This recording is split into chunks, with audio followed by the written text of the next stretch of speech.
제가 캄보디아에 도착해서 보통 캄보디아에 도착하면 밤 11시 넘어 도착을 합니다. 특별히 이번에는 비행기가 좀 늦어져서 더 늦게 도착을 하게 됐어요.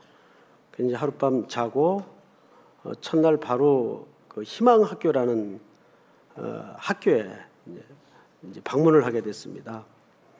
저희가 처음 연기하는 학교예요. 그 부부 선교사님이신데 이상하게 그 남편 선교사님이 이렇게 대화가 잘 안 되더라고요. 그 말도 느릿느릿하시고 이제 우리 청년들 좀 만나고 이렇게 격려를 하고 기도하고 그 교무실 비슷한 데 같은데 앉아서 그 여선교사님 부인 선교사님이죠. 대화를 하는데 캄보디아에서 굉장히 고참이시더라고요. 한 17년 되신 분들이에요.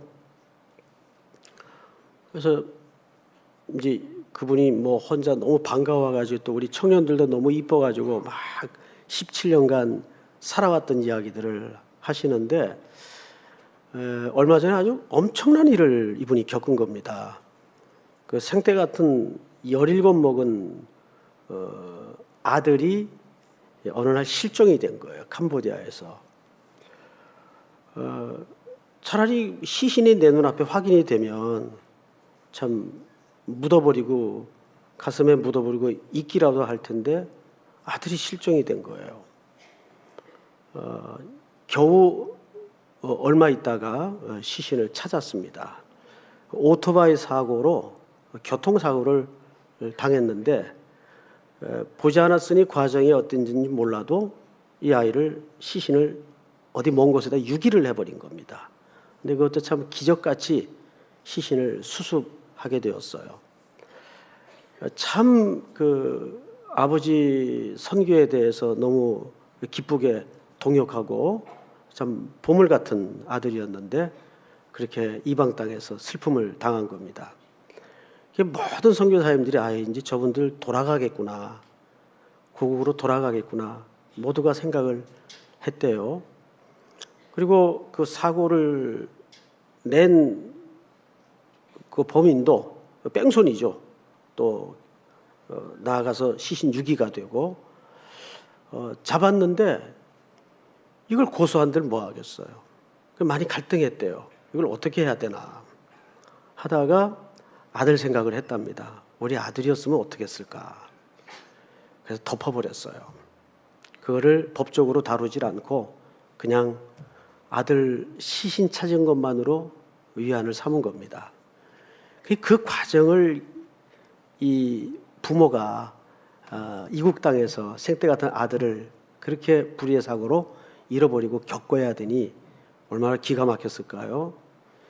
그 이야기를 이제 그 선교사님이 쭉 하시는 거예요. 근데 그 충격인지 몰라도 또 얼마 있다가 장례를 마치고 나서 고국으로 돌아가는 걸 포기하고 그 학교 사역을 계속 하는데 남편이 파킨슨씨 병이 걸린 거예요. 이게 굉장히 아프답니다. 그래서 오전 사역을 잠깐 하고 오후에는 들어가서 좀 누워 쉬어야 되는 그런 병이랍니다. 늘 앉아서 얘기를 하는데도 이렇게 대화가 이렇게 원활하지 못해요. 그래서 제가 이제 대화 끝에 그래 이 17년 동안 어떻게 견디었습니까? 그랬더니 그 여선교사님이 이런 얘기를 하더라고요. 이스라엘 백성들이 광야를 지나면서 매일 아침을 맞는 기분이었대요. 그게 처음에 무슨 얘기인가 못 알아들었어요. 또 워낙 좀 둔한 데다가 잘 못 알아들었어요. 그래서 이어하는 얘기가 아주 희망적인 얘기인 줄 알았는데 그 얘기가 아니고 반대 얘기더라고요. 그 200만 가까운 이스라엘 히브리 노예 출신들이 아무것도 없는 벌판에 길을 가는 거예요. 거기서 매일 하늘에서 내리는 만나를 먹고 사는 겁니다. 근데 아침이 밝으면 어디만 쳐다볼 수밖에 없어요. 하늘만 쳐다볼 수밖에 없는 거예요. 오늘도 과연 만나는 내릴까? 늘 이 마음으로 아침을 맞았다는 겁니다. 그러니까 캄보디아의 선교사로서의 사는 삶이 그랬다는 거죠. 아침을 맞을 때마다 이번에는 하나님이 어떻게 도와주실까?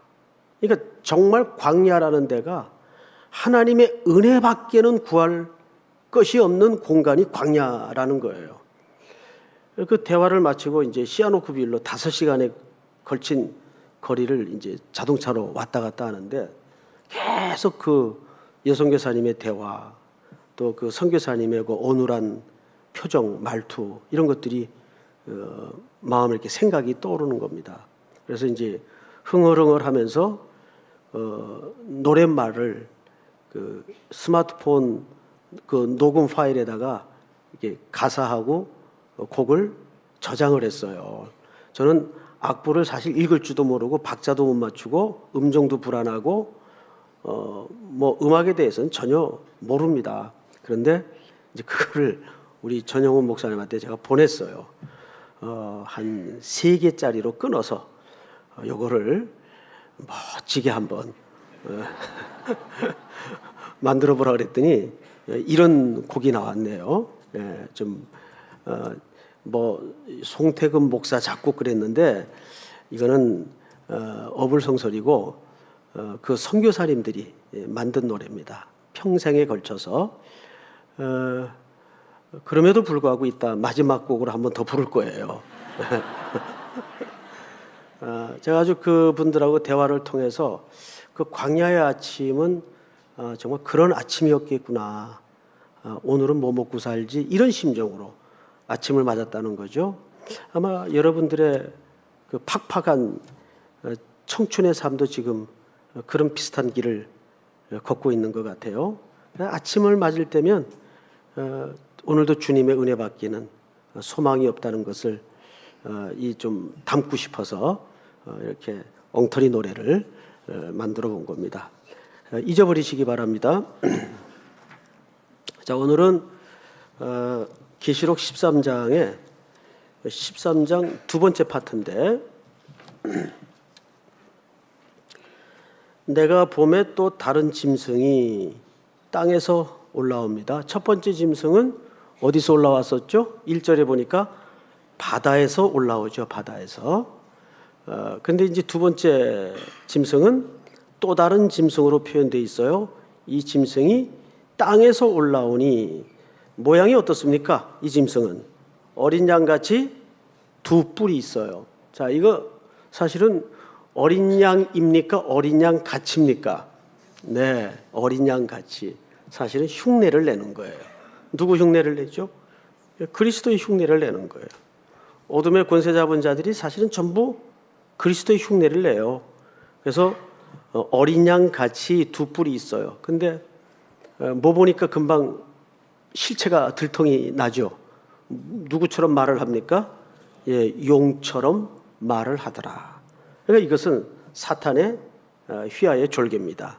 자, 그러면 이제부터 이들이 땅에 올라와서 하는 일이 뭔가 우리 볼까요? 12절. 좀 본문 한번 같이 한 절만 읽겠습니다. 시작. 그가 먼저 나온 짐승의 모든 권세를 그 앞에서 행하고 땅과 땅에 사는 자들을 처음 짐승에게 경배하게 하니 곧 죽게 되었던 상처가 나은 자니라. 네. 이 짐승이 처음 바다에서 올라온 짐승에게 뭘 했죠? 경배를 합니다. 그리고 잘 보세요. 곧 죽게 되었던 상처가 나은 자니라. 이것은 뱀이 머리를 상했지만 일시적으로 숨이 아직 붙어 있어요, 없어요? 붙어 있어요. 그래서 잠시 잠깐은 회복하는 듯 살아있는 듯 제한적으로 한시적으로 보여질 뿐입니다. 그러나 이 존재의 운명은 궁극적으로 멸망당하도록 되어 있어요. 일시 동안 어떤 목적을 두고 하나님께서 잠시 이 생명의 기간을 설정해 놓으시고 허락하신 것에 불과해요. 자, 13절. 큰 이적을 행합니다. 심지어 사람들 앞에서 불이 하늘로부터 땅에 내려오게 하고. 자, 여러분, 불이 하늘로부터 땅에 내려오게 하는 것은 구약 성경에서 누구 흉내를 지금 내고 있는 겁니까? 예, 엘리야를 대표로 하는 선지자들의 흉내를 그대로 내고 있는 거예요. 그러니까 이단들이나 어둠의 권세 잡은 자들은 사실 그 전공이 흉내를 내는 겁니다. 아주 비슷하게 광명한 천사의 옷을 입은 것처럼 그렇게 흉내를 내요. 그래서 모든 용어나 폼이 전부 우리 기독교인들이 갖고 있는 내용과 폼과 굉장히 유사하거나 흡사한 경우들이 많습니다. 그래서 사람들이 잘 속죠. 이게 영적인 문제이기 때문에 이단에 한번 빠진 사람들은요, 안 그랬으면 좋겠는데 다음에 거기서 빼오면 다른 이단으로 또 갑니다. 그거 희한해요. 제 주변에 그런 분이 한 분 계세요. 천신만고 끝에 몇 년에 걸쳐서 거기서 겨우 구출을 해놓으면, 빠져나오게 만들면 얼마 있다가 또 찾아뵈면 이젠 또 다른, 전혀 듣도 보지도 못했던 그 이단에 또 빠져 있어요. 그래서 왜 이럴까? 결국은 첫째는 우리 오전에 말씀드린 것처럼 왜 이렇게 표류할까? 영적으로 말씀의 뿌리가 약해서 그렇고, 말씀의 뿌리가 약해요. 두 번째는 이게 영적인 문제이기 때문에 그렇습니다. 자, 그래서 여러분들이 청년 때 하나님의 말씀이 그렇게 막 감동스럽게 세밀하게 들어오지 않아도 무조건 듣는 거예요. 듣다 보면 믿음은 어디서 난다고요? 들음에서 나요. 가나안 땅에만 살던 기생 라합이 어떻게 상처나지 하나님에 대한 소식을 어떻게 했다 그랬죠? 들었고, 그래서 정탐꾼들이 들어올 때 자기의 구원을 담대하게 운명을 걸고 호소하지 않습니까? 그 믿음 어디서 났어요? 들어서 난 거예요. 들어서. 그러니까 이해가 안 된다, 안 들린다, 깨달아지지 않는다, 걱정하지 마세요. 그냥 들으세요. 그러다 보면 하늘에서 이슬이 내리는 가운데 옷이 젖듯이 나도 모르는 사이에 내 의식을 말씀이 지배하게 되고, 그 말씀은 좌우의 날성검과 같이 우리의 관절과 모든 죄를 찔러 쪼개기까지 하여 우리를 새롭게 교훈을 주시고 만든다고요. 말씀은 오늘도 여전히 여러분 심령 속에 살아있는 말씀입니다. 그러니까 그게 뭐 안 들린다 이런 소리 하지 마세요. 말씀 자체가 능력이 있어요. 자꾸 감동을 찾아 쫓아다니면 좀 불편한 표현이긴 하겠지만 더 센 주사를 맞아야 돼요. 마치 그런 것과 같습니다. 이게 중독이 되다 보면, 감성과 감동에 중독이 되다 보면 더 센세이셔널한 것을 자꾸 찾아다니게 돼요. 그러나 조금은 딱딱한 음식 같아도 하나님의 말씀을 제대로 가슴 한복판에 매 심고 먹고 씹고 맛보게 되면 그것이 언젠가 위기의 순간에, 내 어떤 판단의 결정의 순간에 역사를 하고 그것이 작용을 한단 말이죠. 믿습니까? 자, 그런데 우리 13절을 다시 한번 보십시다. 큰 이적을 행하되 심지어 사람들 앞에서 불이 하늘로부터 땅에 내려오게 하고, 이거는 말씀드린 대로 구약의 선지자들의 흉내를 낸 거죠. 우리 오전에도 잠깐 언급을 했지만 하나님께서 성령을 동반하시어 큰 표적과 기사를 통해서 하나님의 말씀을 확정하셨다 그랬어요. 하나님 친히 스스로가. 그러면 그 말씀을 확정할 때 왜 표적과 기사가 나타났는가? 거기에는 사도행전에 그런 경우들이 많이 등장을 합니다. 근데 거기에서 등장하는 표적과 기사는 이게 있어야 하나님의 말씀이라는 뜻이 아니고, 이것이 하나님의 말씀이기 때문에 보증한다, 확증한다는 차원에서 표적과 기사가 많이 일어나곤 했습니다. 그런데 점점 시간이 흐르면서 이게 거꾸로 뒤집어집니다. 어떻게 뒤집어지죠? 표적과 기사가 나타나야 진짜 능력 있는 사람, 능력 있는 말씀이라고 오해를 하기 시작했어요. 그게 아니에요. 표적과 기사는 이제 그렇게 여러분들이 기대하는 것처럼 나타나지 않는 것이 왜 그런가 하면 하나님의 말씀이 이제는 완전하고 충분히 충족성을 가지고 완성되었기 때문에 그렇습니다. 이것이 완성되기 전에는 이것이 하나님의 역사라는 차원에서 선지자들에 의해서 표적과 기사를 동반하곤 했습니다. 예를 들어서 사도행전 3, 4장에 보면 성전 비문에서 다리 못 쓰는 자가 일어나죠. 이게 기적입니다. 이적입니다. 표적입니다. 무엇에 대한 표적일까요? 드디어 하나님의 나라가 공식적으로 임하기 시작했다는 사인으로서 기적이 나타나는 거예요. 왜? 그때는 그 사인으로 밖에는 이것이 하나님의 능력이고 하나님의 말씀이라는 것이 보증이 안 되기 때문에 기적과 이사가 동반되곤 했습니다. 그러나 이제는 말씀이 충분하게 충족성을 가지고 완성이 되었어요. 그런데도 불구하고 계속 기적을 추구하고 표적을 추구하는 것은 본말이 전도된 겁니다. 그것은 은사주의로 빠질 위험성이 굉장히 많은 거죠. 그래서 목회자들도 그런 유혹이 있어요. 개척은 해놨는데 성도들은 금방 모이질 않고 그러다 보면 영적인 유혹에 빠져요. 내가 좀 기도했을 때 막 눈도 좀 떠지고 다리 못 서는 사람도 다리가 쫙 펴지고 이런 기적이 동반되면 사람들이 훨씬 더 설득될 것 같은, 항복할 것 같은 그런 유혹의 충동이 신앙인들 누구나 가질 수 있는 유혹이에요. 그런데 반대로 그래서 하나님이 구약에 많은 기적과 이적을 광야 시간 동안에 허락하셨어요. 그래서 인간이 항복하고 설득이 되던가요? 천만의 말씀이에요. 결론이 뭐예요? 신명기 8장 3절 아닙니까?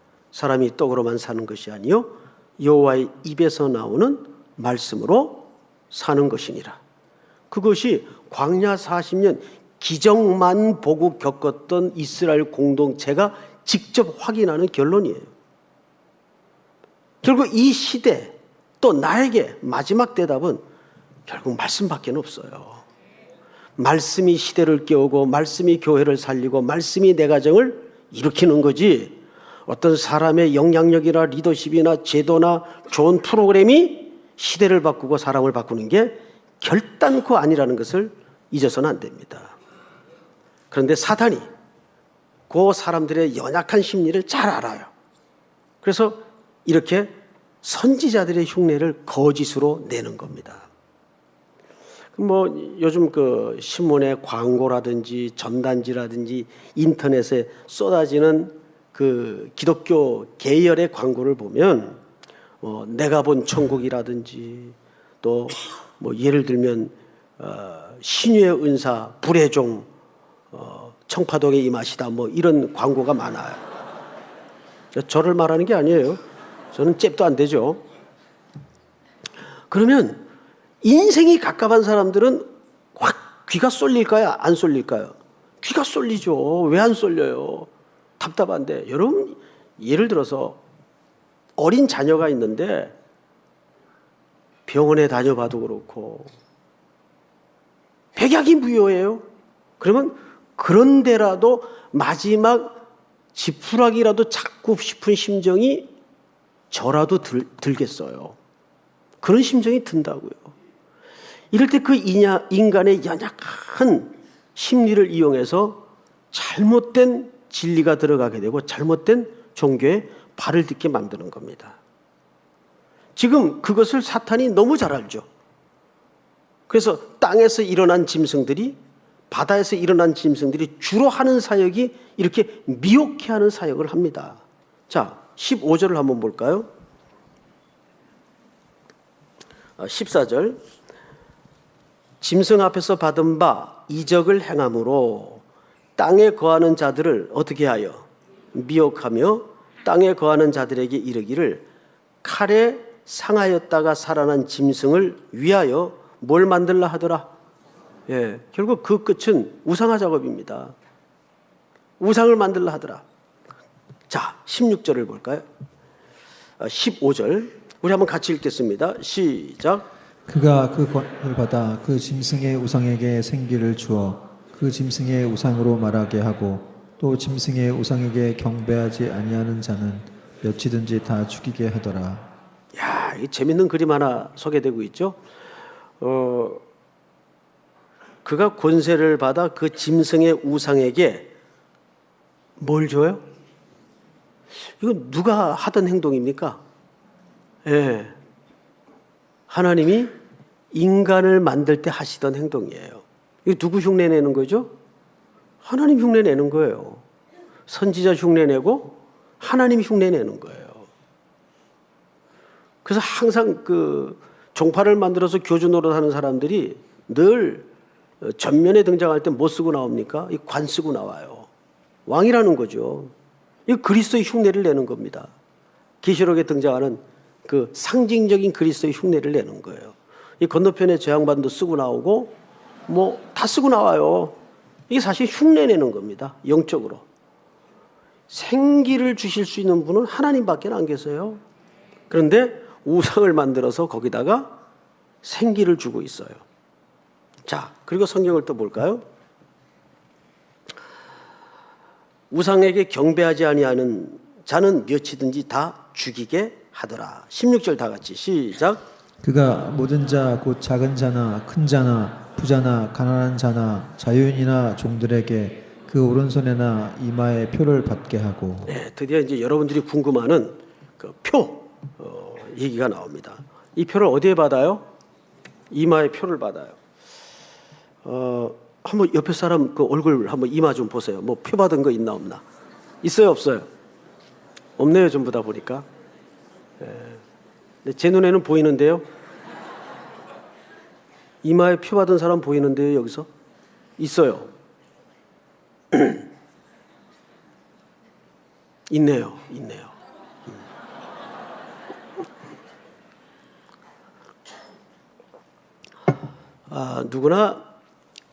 누구나 우리는 가인처럼 다 표를 받은 자들입니다. 그러나 하나님이 가인을 어떻게 하셨어요? 보호하셨죠? 예. 여기 이마에 표를 받았다는 것은 조심해서 해석을 해야 됩니다. 자, 지금부터 이제 666의 실체에 대해서 말씀을 좀 드리겠습니다. 제가 과거에 설계했던 내용도 좀 찾아보고 또 요즘 나오는 그 이론도 좀 찾아보고 또 중립적 입장도 찾아보고 했는데 결론은 666이라는 숫자는 당시 시대를 살았던 사람들이면 누구나 이해할 수 있는 표현하는 방식이었어요. 왜냐하면 666이라는 것은 이름의 숫자입니다. 그것도 사람의 이름의 숫자예요. 이 방법이 이제 보통 학문적인 용어로는 게마트리아 방식이라 그럽니다. 게마트리아 방식. 이것은 사람의 이름이 쓰여지면 그 이름의 스펠이 결정되겠죠? 그러면 그 스펠마다 히브리어든 헬라어든 라틴어든 다 숫자가 따라다녀요. 그건 고유 숫자입니다. 예를 들어서 이렇게 되는 거죠. 송하면은 시읒하고 모음 오하고 자음 오가 붙어요. 그렇죠? 그러면 세 문자가 조합이 돼서 송자가 됩니다. 그러면 시옷은 시옷인가요? 시옷은 100이에요. 예를 들어서 우리 한글에는 그런 고정된 숫자가 없죠. 100이에요. 그리고 5는 10이에요. 제로는 5예요. 그러면 송이라는 숫자를 조합해 보면 합이 몇 개가 숫자가 얼마가 나옵니까? 115가 나오죠. 그런 거예요.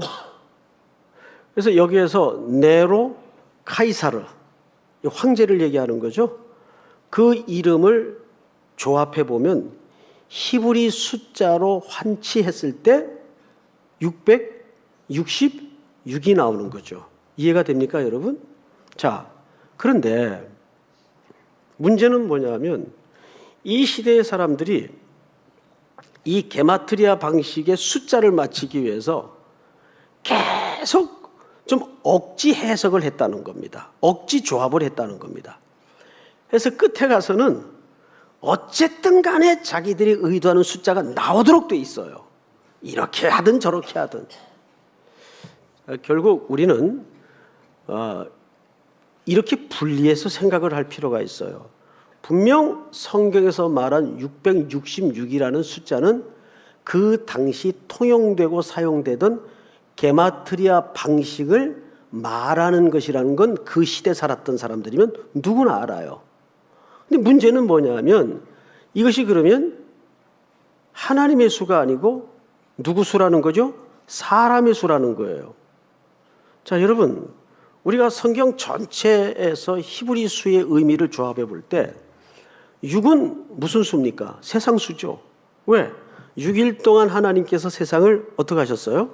만드셨어요. 창조하셨죠. 그리고 일곱째 날 그 창조를 안식함으로 완성하셨습니다.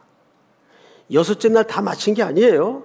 일곱째 날 안식함으로 그 창조가 완성이 됐어요. 그래서 안식은 굉장히 중요합니다. 그러면 7은 누구의 숫자가 될까요? 하나님의 숫자예요. 그런데 하나님이 3위 하나님입니다. 그래서 보통 777을 하나님의 수라고 말해요. 그럼 여기에 절대적으로 미칠 수 없는 수가 뭡니까? 6이라는 숫자입니다. 666. 죽었다 깨어나도 인간 숫자예요. 무슨 말인지 알겠죠?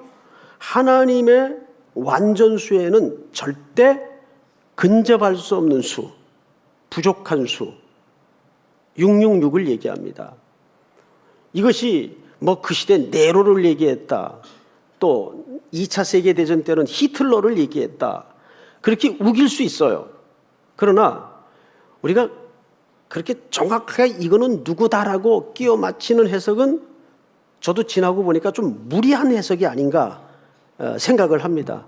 우리가 여기서 타협을 해야 되는 것이 뭐냐면, 타협보다는 정리를 하고 들어가야 되는 것이 뭐냐면, 처음에 말씀드린 것처럼 이 666이라는 표시의 방식은 그 시대에 있었다 없었다?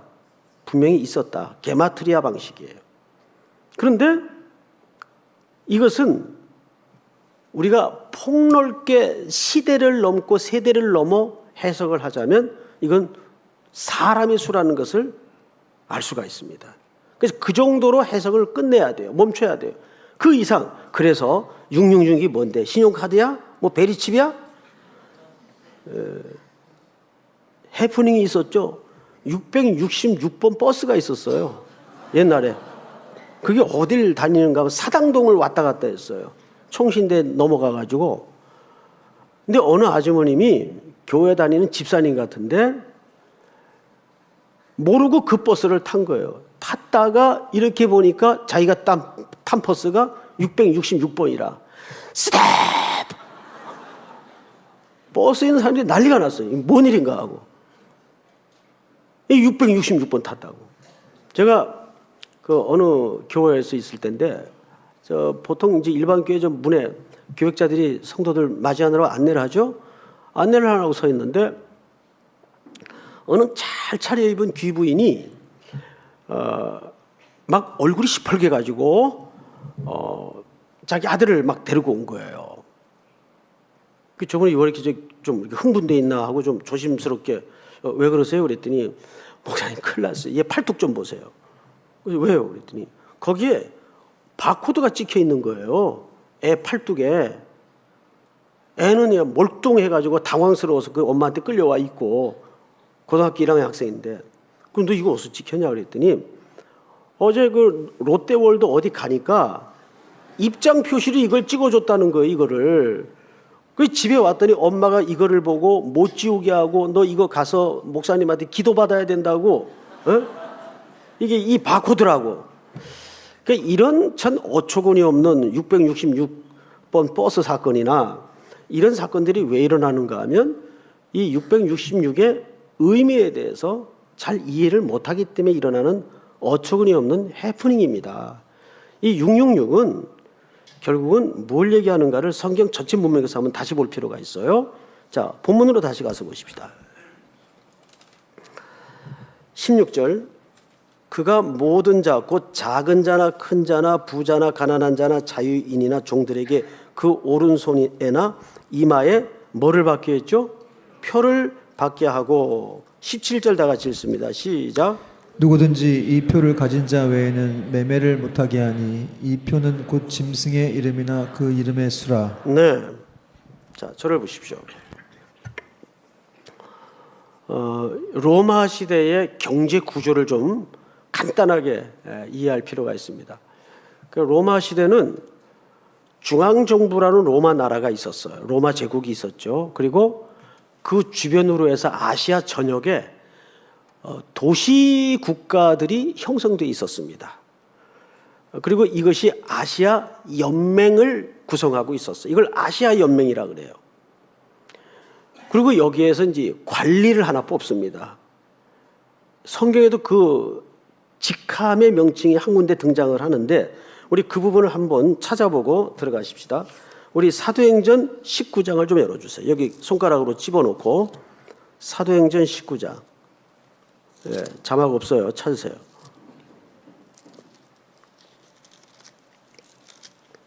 (19장) 31절 31절을 우리 한번 같이 볼까요? 다 같이 시작. 그 중에 어떤 이들이 그에게 통지하여 연극장에 들어가지 말라 권하더라. 네, 자 앞을 잠깐 보십시오. 여기 바울의 친구 중에 어떤 직함을 가진 자가 있었네요. 아시아 관리입니다. 이 사람의 직함이 실제 했던 직함인데 이 어떤 사람인가 하면 로마 제국하에 도시 국가들을 연맹체를 만들어서 거기를 총괄하는 자입니다. 그런데 이 사람의 권세가 어마무시합니다. 이 사람은 주로 뭘 하는가 하면 여기는 아시아 관리라고 되어 있지만 이 아시아 동맹연합체의 실질적인 제사장이에요. 그래서 이 사람은 주로 먹고 월급 받고 하는 일이 황제 숭배를 진흥시키는 일을 합니다. 첫째, 황제 숭배를 진흥시키는 일을 하는 종교인이고 제사장이에요. 게다가 두 번째는 여기에서 무엇을 시도하는가 하면 도시 국가들마다 황제 숭배를 위한 충성 경쟁을 일으킵니다. 이 아시아 연맹체에서. 그게 왜 필요한가? 예를 들어 소아시아 7도시가 있어요. 에베소, 빌립보, 라오디게아. 그러면 그 중에서 어느 도시가 황제 숭배에 제일 열렬한 열정을 갖고 있는가? 심사의 키 멤버예요. 이 아시아 관리가. 그러면 그 도시에다가 허가권을 하나 내줍니다. 무슨 허가권일까요? 황제 숭배를 할 수 있는 신전 설치 허가권을 내주는 거예요. 이거 다 무슨 얘기입니까? 결국 다 돈 얘기입니다. 그러면 그 도시에 황제 숭배를 할 수 있는 신전이 설치되겠죠. 충성 경쟁에서 승리를 해가지고 그 허가권을 따내요. 여러분 충성 경쟁에서 승리를 하려면 계속 뭐 해야 될까요? 예, 비비고 아양 떨고 갖다 바쳐야 돼요. 오늘날이나 그때나 경제 돌아가는 꼴이 크게 다르지 않아요. 예? 언더테이블로 거래하고 이런 짓들이 일어난 거예요. 그러면 이 관리가 그중에서 올해는 에베소 도시에 설치 허가권을 주겠습니다. 이러면 에베소 도시는 쉽게 말하면 올림픽 유치나 월드컵 유치 이상으로 경제적인 이득이 보장됩니다. 왜? 황제 숭배를 하기 위해서는 성전이 지어지고 어마어마한 직업이 생겨요. 게다가 물질이 거기서 다 유통이 됩니다. 그러니까 거기에 따라다니는 경제 규모가 장난이 아니에요. 너나 할 것 없이 황제에 대한 충성을 경쟁해서 그 허가권을 따내려는 시도를 열렬하게 했습니다. 그 키멤버가 누구냐면 아시아 관리입니다. 그걸 얘기하는 거예요. 자, 그래서 오늘 요한계시록 13장 다시 가보세요. 17절. 누구에게든지 이 표를 가진 자 외에는 뭘 못하게 했죠? 매매를 못하게 했어요. 자, 여러분, 이때는 도시국가마다 또 뭘 작은 단위로 묶었는가 하면 상인 조합을 만들었습니다. 그걸 길드라 그러죠. 상인 조합을 만들어서 이 조합에 황제를 숭배한다는 고백과 서약을 해야 이 조합에 가입이 됩니다. 근데 그거를 거절하거나 그거를 동의하지 못할 때는 여기에 들어갈 수가 없어요. 여기에 들어가지 못하면 기본적인 매매 생활이 안 돼요. 예를 들면 현찰 아니고는 아니면 직접 땅을 파서 먹고 사는 일 외에는 도대체 상거래도 이루어질 수가 없고 유통을 할 수가 없어요. 살질 못하는 거예요. 그럼 본인뿐만 그러겠습니까? 자녀들 항상 그런 지독한 곤고함이 대물림 되는 겁니다. 이게 쉬운 일이겠어요? 바로 그 얘기를 하는 거예요. 매매하지 못하게 만듭니다.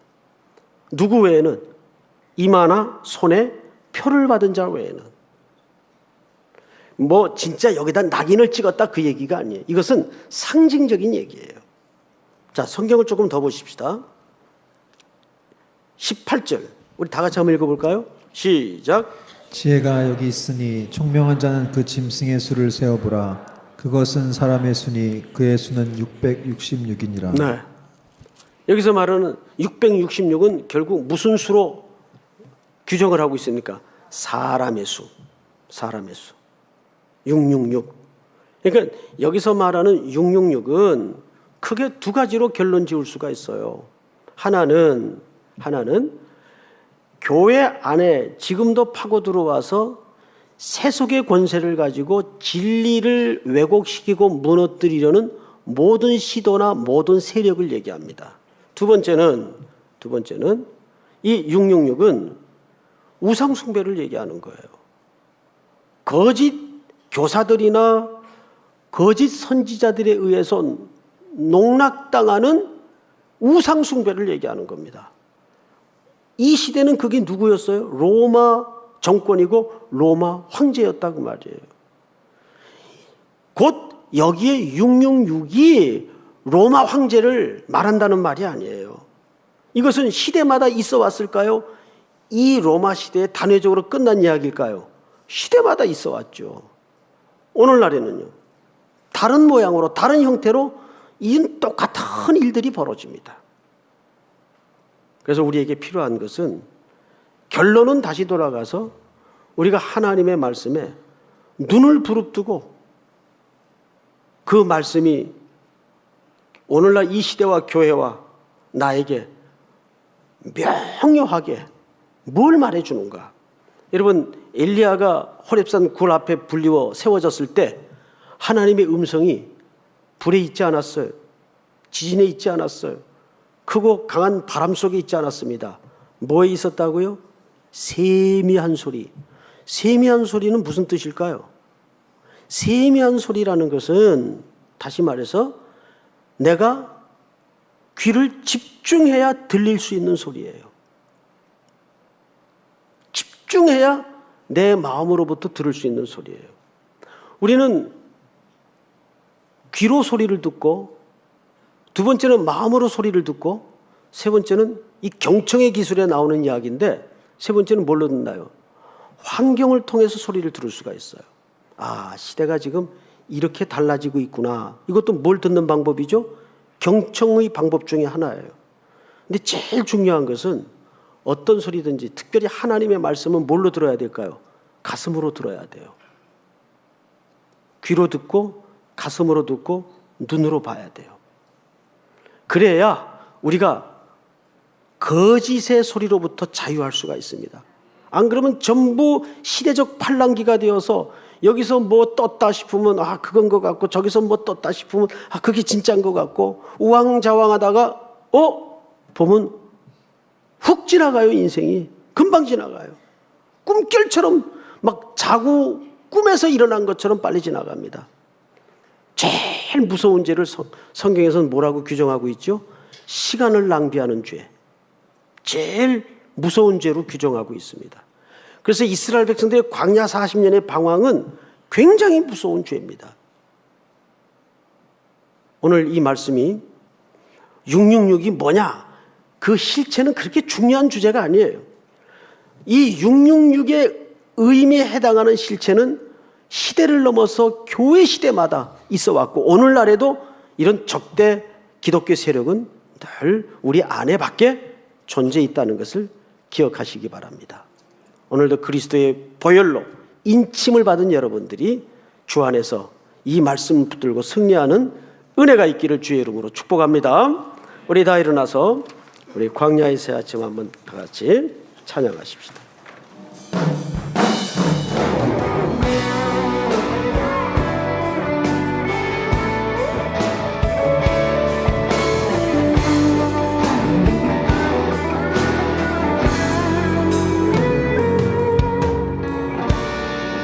광야를 걸으며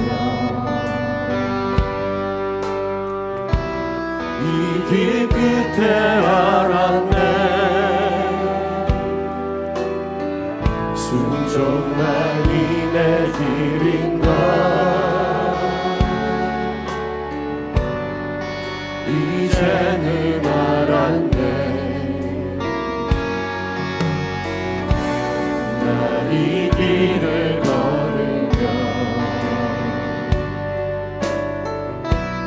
이 길 끝에 알았네. 주님만이 생명인가.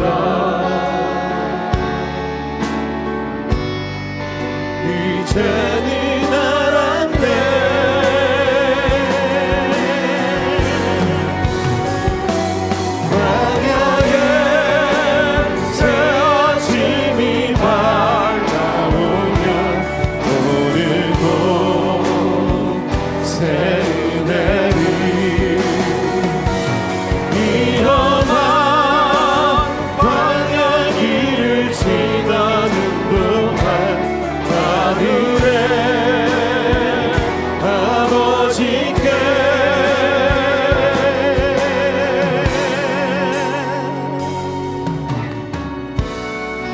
광야를 걸으며 이 길 끝에 알았네. 순종만이 내 길인가. 이제는 알았네. 나 이 길을 걸으며 이 길 끝에 알았네. 주님만이 생명인가. 이제는 알았네.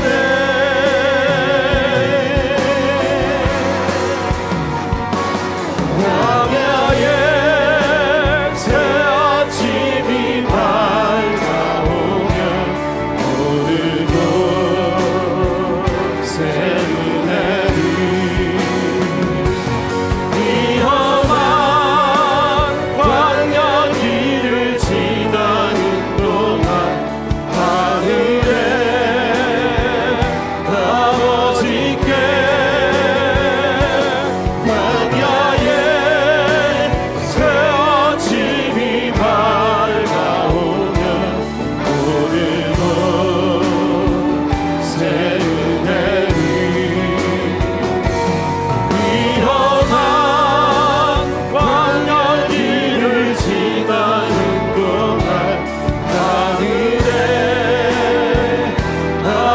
아버지께